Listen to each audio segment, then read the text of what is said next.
જાય છે બધું આવું છે ના બધું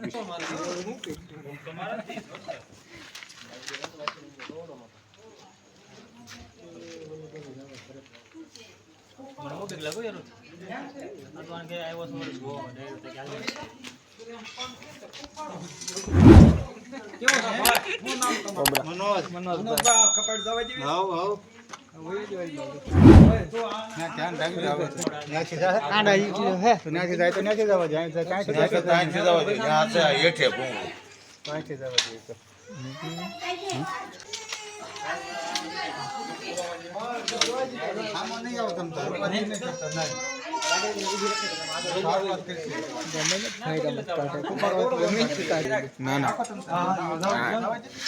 આમાં આમાં જોઈએ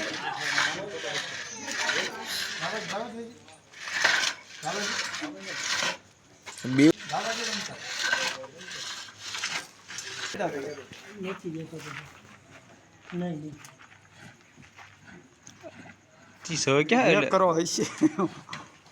हैं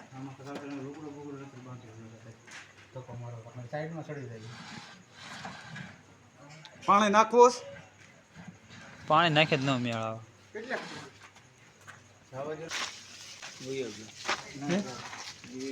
નથી ગયો ભાઈ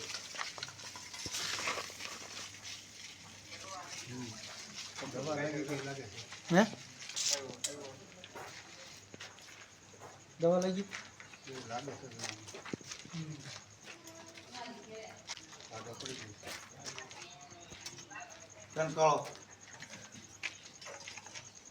હવે પાછો અંદર નો હરી દેવો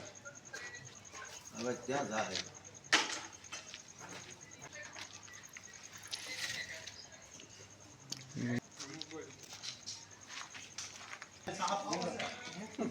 યાને નેટ પાવો આ બટન પા હા સાઈડ અમીરા આ મુજે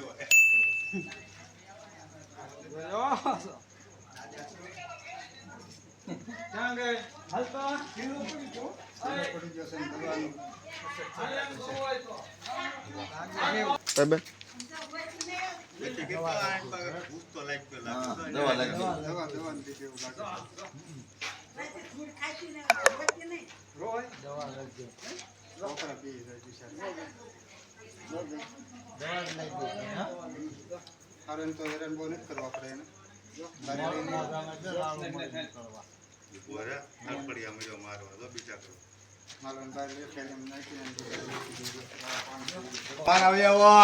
બરાબર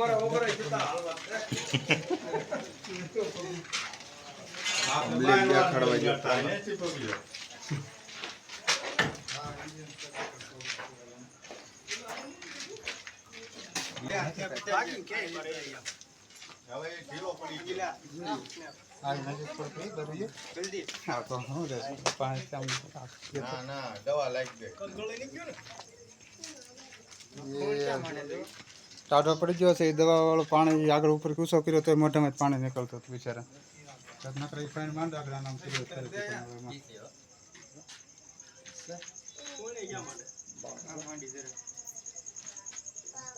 નકર તો ફૂફાડા કેવા મારતો હતો ભાઈ જેવો બિચારો દવા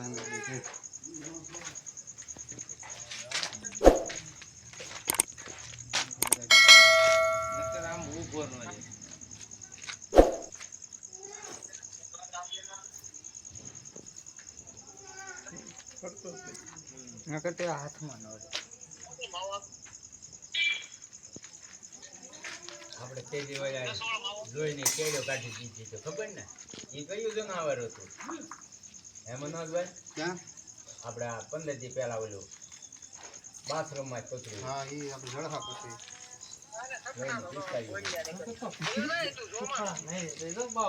કોણ બાકી સામા ફોન સુરત થી આવવા એટલે વીડિયા મોકલ્યા ને ઈ ભાઈ લોહી નીકળ્યો મેં કહ્યું એક ભાઈ લોહી નીકળ્યો કે તમારી ઉપર કેસ નહીં કરાય લ્યો ભાઈ તમારે લ્યો એનું કાકા લા નો ભાઈ સરસ જો કાઈ વાંધો નહીં તો ન આવે જઈએ જાય તો એના ભાઈ દવા વાળું પાણી નાખ્યું છે બીજા ભાઈ નાખ્યું કરી આ સાપની હાલત બહુ ગંભીર છે હવે જીવે તો જીવે કંઈ નક્કી નહીં એમાં એવું છે કે દવા કદાચ એને ચડી ગઈ છે દવાવાળું પાણી પીવાઈ ગયું હોય કે અથવા શરીરમાં લાગવાથી એને થોડીક તકલીફ એકદમ ઢીલો પડી ગયેલો છે એટલે આ સાપને આપણે એમાં દાટી નહીં શકીએ એમ એને દવા કરવા માટે આપણી પાસે હાલમાં કંઈ ઉપલબ્ધ નથી એટલે આપણા સાપને એકાંત જગ્યા છે રાતનો સમય છે એટલે સારી જગ્યા હોય એને અહીંયા આપણે છોડી દીધો છે આ સાપને કાઢવા માટે થઈને લોકોએ જે ભૂંગળાની અંદર દવાવાળું પાણી નાખ્યું હતું ભૂંગળામાંથી કાઢવા માટે સાપની હાલત બહુ ગંભીર થઈ ગઈ છે એટલે સાપને આપણે આઝાદ તો કર્યો છે પણ સાપને આપણે થોડોક દૂર મૂકી દઈએ એક સાઈડમાં કે જેથી કરીને કોઈને નડે નહીં કોઈનો પગ પડે તો એને કંઈ તકલીફ ન પડે તો કદાચ દવાની અસર ઓછી થશે તો આરામથી જતો રહેશે નહીંતર આ સાપને